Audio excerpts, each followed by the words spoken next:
ఓం నమ శివాయ శ్రీమాత్రే నమః. మిత్రులకి శ్రీభిలాషులకి అలాగే నన్ను ఎంతగా ఆదరిస్తున్న యూట్యూబ్ ప్రేక్షకులందరికీ కూడా పేరు పేరు ధన్యవాదాలు. మిత్రులారా, మీ అందరికీ పరాదేవత ఎల్లవెల్లలా మీతో ఉండి మీ మనోవాంఛ నెరవేర్చాలని మనస్ఫూర్తిగా కోరుకుంటున్నాను. ఈరోజు మనం శనివారం నాడు చేయవలసిన చిన్న ఉపాయాలు తెలుసుకుందాం. 4 ఉపాయాలు చెప్తాను. ఈ ఉపాయాలు చేయడం వల్ల ధనప్రాప్తి కలుగుతుంది. అలాగే జాతకరీత్యా మీ జాతకంలో ఎప్పుడూ కష్టాలు నష్టాలు సమస్యలు ఇలా ఎదుర్కొంటూ ఉంటే జాతకరీత్యా శని భగవానుడు బాగోనప్పుడు, రాహు బాగోనప్పుడు జాతకరీత్యా కొన్ని సందర్భాల్లో ఇబ్బందులు వస్తూ ఉంటాయి. అలాంటి ఇబ్బందుల నుంచి బయటపడడానికి ఈరోజు తేలికైన 4 ఉపాయాలు. మీరు ఇందులో ఏ ఉపాయాన్నైనా చేయవచ్చు. ఎలా చేయాలి, ఏ విధంగా చేయాలి మీకు తెలియజేస్తాను. అలాగే మీకు ఈ వీడియో నచ్చినట్లయితే లైక్ చేయండి, ఛానల్ని సబ్స్క్రైబ్ చేసుకోండి, పక్కనే ఉన్న గంట సింబల్ని యాక్టివేట్ చేసుకోండి. మీకు నచ్చితే 10 మంది మిత్రులకి షేర్ చేయండి. అలాగే అనేక రకాల సమస్యల గురించి వీడియోలు చేయడం జరిగింది. ఛానల్లో ఉన్న వీడియోస్లోకి వెళ్ళండి లేదా ప్లేలిస్ట్లోకి వెళ్ళండి. మీరు ఆచరించగలిగే దాన్ని ప్రయత్నం చేయండి. అలాగే కొత్త ఛానల్ లింక్స్ కూడా వీడియో డిస్క్రిప్షన్లో ఇచ్చాను. అలాగే ఫేస్బుక్ లింక్ కూడా ఇచ్చాను. ఎవరికైతే నోటిఫికేషన్స్ రావడం లేదో వారు ఫేస్బుక్లో రిక్వెస్ట్ పంపించండి. ఎందుకంటే ప్రతి వీడియోను కూడా ఫేస్బుక్లో కూడా షేర్ చేస్తూ ఉంటాను. అలాగే చాలామంది మిత్రులు ఏంటంటే, మాకు కష్టాలు నష్టాలు ఎక్కువగా ఉంటున్నాయండి, మేమేమి చేసినా కలిసి రావడం లేదు అనేవారికి ఒకసారి జాతక పరిశీలన చేయించుకోండి. జాతక పరిశీలన చేయించుకున్న తర్వాత పరిహారాలు కూడా చేశామండి, అయినా మాకు పనులు అవ్వడం లేదు, మేము ఏది చేసినా కలిసి రావడం లేదు అంటే పితృదోషాలు ఉన్నాయి, చెక్ చేసుకోండి. అప్పటికీ కూడా పితృదోష పరిహారాలు చేస్తున్నామండి అయినప్పటికీ అవ్వడం లేదు అంటే ఒకటే గుర్తు, మీకు మీ పూర్వ ప్రాబద్ధంలో శాపాల యొక్క పాపాల యొక్క ప్రభావం అధికంగా ఉందని అర్థం. మన వీడియోల్లో పాపాలు శాపాలు తొలగించుకోవడానికి చిన్న చిన్న పరిహారాలు చాలా చెప్పడం జరిగింది. అవి చేయడం ప్రయత్నించేయండి. అది కూడా చేయలేని పక్షంలో మీరు నిత్యము కూడా మీ ఇష్టదైవాన్ని కులదైవాన్ని స్మరిస్తూ ఉండండి. మీరు ఏం చేసినా కలిసి రాదు అనుకున్నప్పుడు అదొకటే మార్గం. కాబట్టి ఇందులో మీరు ఏదైనా చేయవచ్చు.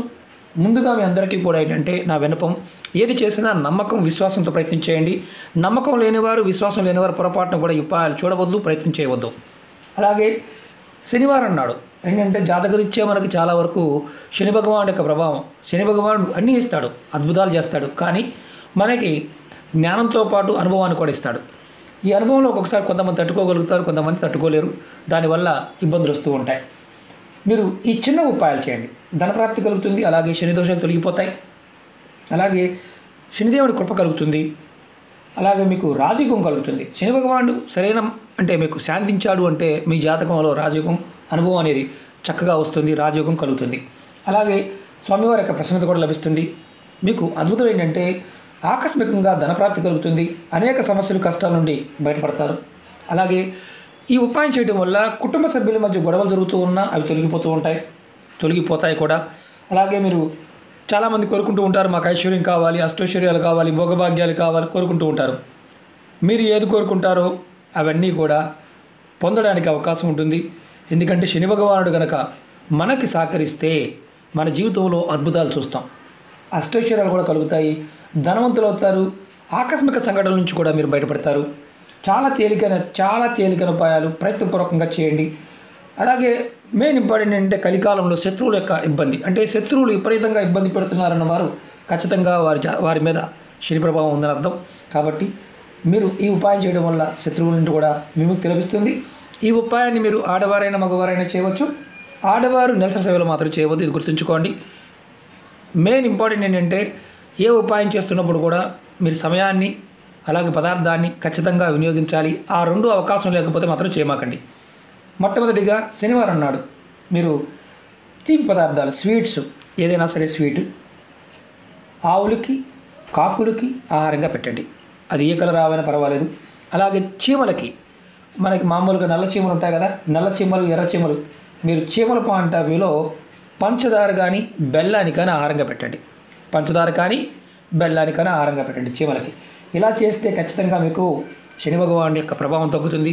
అలాగే పితృదేవతల యొక్క ప్రభావం కూడా, అంటే వారి ఆశీర్వాదం కూడా లభిస్తుంది. కాబట్టి మీకు ఏదైతే పనులు ఆగిపోతున్నాయో ఆ పనులు కూడా పూర్తవడానికి అవకాశం ఉంటుంది. అంటే మొట్టమొదటిది ఏంటంటే ఖచ్చితంగా మీరు శనివారం నాడు ఇబ్బందుల్లో ఉన్నవారు ఈ చిన్న పనన్నా చేయండి. చేయడం వల్ల మార్పు వస్తుంది, మొట్టమొదటిది.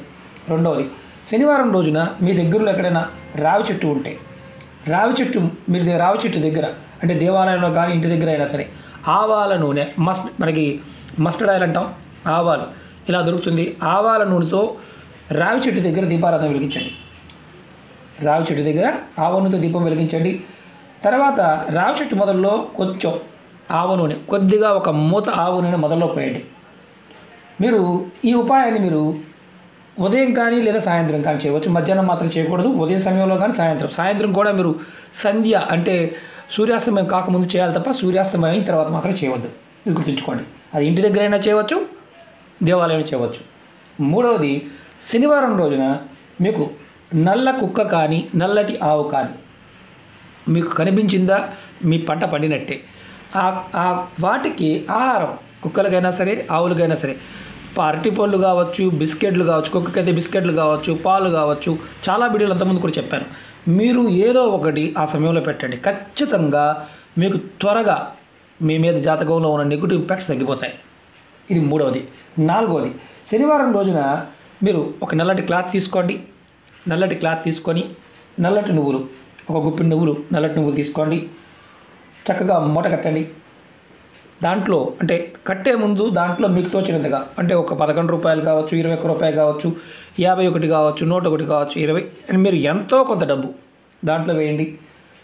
గుడి బయట ఎవరైనా అడుక్కునేవారు ఉంటే వారికి ఆ మూట దానంగా ఇవ్వండి. తీసుకోవడం లేదు గురువుగారు, మూటలు ఇచ్చి ఇలాంటివి తీసుకోవడం లేదు అనేవారు ఎవరైతే ఉన్నారో ఏదైనా చెట్టు మొదల్లో ఆ మూటను పెట్టండి. అది కూడా బ్లాక్ కలర్ క్లాత్లో కట్టాలి.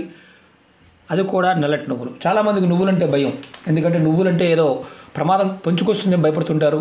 ఎందుకంటే ప్రతి పంట, ఇది కూడా పంట, మనకి జాతకరీత్యా శని భగవానుడు బాగున్నప్పుడు మనం చేసే ఉపాయాలు ఏదైతే ఉంటాయో అవన్నీ కూడా నువ్వులతో చేసి త్వరగా ఫలితం వస్తాయి. కాబట్టి నువ్వుల్ని మీరు ఖచ్చితంగా దానం ఇవ్వడానికి ప్రయత్నం చేయండి. దానం పట్టుకునే మనకి బ్రాహ్మణులు కూడా ఉంటారు, వారికి కూడా ఇవ్వవచ్చు. మీకు ఒకవేళ అవకాశం లేకపోతే ఏదైతే చెట్టు మొదల్లో క్లాత్లో కట్టి కొంత చిల్లర డబ్బులు దాంట్లో వేసి చెట్టు మొదలు పెట్టి నమస్కారం చేసుకొని వచ్చేయండి, వెనక్కి తిరిగి చూడకుండా. అది గుర్తుంచుకోండి. అలాగే ఇది మీరు చెట్టు దగ్గర కూడా అవకాశం లేదనుకోండి, మీరు శని భగవానుడు ఆలయాలు ఉంటాయి, నవగ్రహ దేవాలయాలు ఉంటాయి, అందులో అయినా సరే మీరు ఈ నువ్వుల్ని ఇవ్వవచ్చు. మీరు గుర్తుంచుకోండి, ఈ 4 ఉపాయాల్లో ఏదో ఒక ఉపాయం చేయండి. సమస్యలు, ఇబ్బందులు, కష్టాలు, నష్టాలు ఇలాంటివి ఏదైతే ఉన్న చిరాకులు, పరాకులు ఇలాంటివి ఏదన్నా ఉన్నాయి అంటే జాతకంలో శని భగవానుడి ప్రభావం ఉందని అర్థం, లేదా రాహు యొక్క ప్రభావం ఉందని అర్థం. అలాగే పితృదేవతల ప్రభావం ఉంటుంది. మనం ఏదైనా సరే కొంతమంది అడుగుతూ ఉంటారు, గురువుగారు మంచి వాళ్ళ దగ్గర డబ్బులు ఉండవు, చెడ్డ వాళ్ళ దగ్గర డబ్బులు ఉంటాయి, ఎందువల్ల లక్ష్మీదేవి వాళ్ళ దగ్గర ఉంటుందని. లక్ష్మీదేవి గురించి తెలుసుకుంటే ఆశ్చర్యపోతాం. కారణం ఏంటంటే ఇక్కడ మంచి చెడుతో పని లేదు. ఎప్పుడైతే ధనం వస్తుందో, ధనం వచ్చిన తర్వాత కొంతమందికి గర్వం వస్తుంది. ఆ గర్వం వచ్చిన తర్వాత వాడు అధపతనకు వెళ్ళిపోతారు. రావణాసురుడు బంగారు లంకలో ఉన్నాడు, లాస్ట్కి ఏమైంది? అలాగే ఎవరైనా సరే ధనం వచ్చింది కదా అంటే లక్ష్మీదేవి ఉన్నంత మాత్రాన అందరూ గొప్పవారు, యోగ్యులుగా కాలేరు. అహంకారం ద్వారా ఒక్కొక్కసారి నాశనం అయిపోతూ ఉంటారు.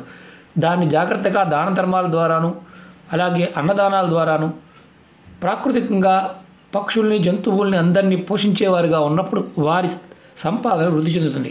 లేకపోతే శారీరకంగా, మానసికంగా ఎన్నో సమస్యలు ఉంటాయి, రోగాలు కూడా ఉంటాయి.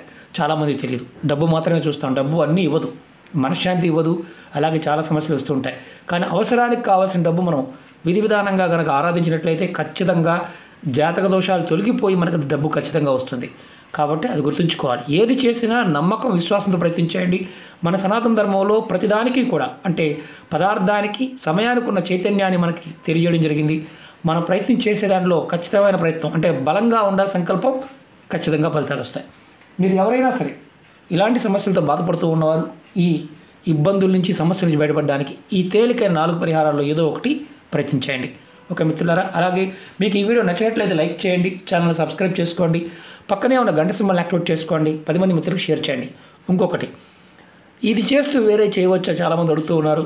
మీరు ఏ ఉపాయమైనా చేస్తున్నప్పుడు నేను వీడియోలో ఈ ఉపాయం చేస్తూ మరొకటి చేయవద్దు అంటే చేయవద్దు, అంతేగాని మీకు చెప్పలేదు అంటే అర్థం ఏంటంటే మీరు ఎన్ని ఉపాయాలను చేయవచ్చు. ఇంకొకటి మెయిన్ ఇంపార్టెంట్ ఏంటంటే చెప్పిన సమయము, పదార్థము ఏ రోజు చెప్తున్నానో ఆ రోజు మాత్రమే ప్రయత్నించేయండి. తాంత్రిక ఉపాయాలు చూడడానికి తేలిగ్గా కనిపిస్తాయి, కానీ ప్రభావం చాలా ఎక్కువగా ఉంటుంది. తెలియక మనం ఏమనుకుంటా అంటే ఏముందిలే అనుకునే భావంతో ఉంటాం. నాకు ఇది దొరకలేదు, ఇంకో దాంతో చేయవచ్చు చాలామంది అడుగుతూ ఉంటారు. అలా చేసి నష్టపోయే వాళ్ళు కూడా చాలామంది ఉంటారు. ఎందుకంటే కొంతమందికి మానసికమైన స్థితి సరిగా లేనప్పుడు మనం చెప్పేది ఒకటిలా ఉంటే చేసేది ఇంకోలా ఉంటుంది. కాబట్టి నష్టం కూడా అలాగే ఉంటుంది. ఏదైనా సరే చేస్తున్నప్పుడు ఖచ్చితంగా ఆ పదార్థము సమయం ఉండాలి. రెండోది, ఎవరి మీదైనా ద్వేషభావంతో చేయమాకండి. ఎందుకంటే అది రుణం. మిమ్మల్ని ఎవడైనా ఇబ్బంది పెడుతున్నాడు అంటే శత్రువు అనుకోండి. మీరు ఉపాయం చేస్తున్నప్పుడు ఆ శత్రువు పేరు చెప్పుకోమని చెప్తాం. అలా కాకుండా మామూలు ఉపాయాలు చేస్తున్నప్పుడు కూడా శత్రువుల గురించి కూడా మనసులో అనుకుంటున్నారనుకోండి, మీకు జరగవలసిన మంచి అవతలవాడు జరుగుతుంది. కాబట్టి అది దృష్టిలో పెట్టుకుని చేయండి. ఓకే మిత్రులారా, ఓం నమః శివాయ, శ్రీమాత్రే నమః.